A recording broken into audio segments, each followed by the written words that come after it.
মিথ্যা, বানোয়াট, অরুচিকর ও ভিত্তিহীন তথ্য প্রচারের অভিযোগে একটি বেসরকারি টেলিভিশনের ফেসবুক পেজ সহ অন্তত ৩০টি ফেসবুক অ্যাকাউন্ট, পেজ ও ইউটিউব চ্যানেলের নাম উল্লেখ করে থানায় সাধারণ ডায়েরি করেছেন চিত্রনায়িকা শবনম বুবলী।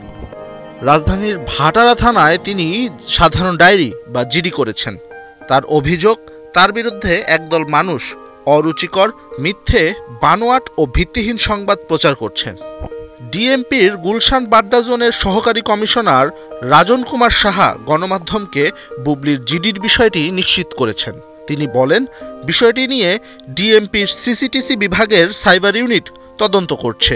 পুলিশের সূত্রে জানা গেছে, সাধারণ ডায়েরিতে বুবলী উল্লেখ করেছেন, বেশ কিছুদিন যাবৎ কিছু ব্যক্তি, অনলাইন পোর্টাল ও টিভি চ্যানেল তাদের নিজস্ব ফেসবুক ও ইউটিউব চ্যানেলে আমার নামে বিভিন্ন অরুচিকর, মিথ্যা ও বানোয়াট সংবাদ প্রচার করছে।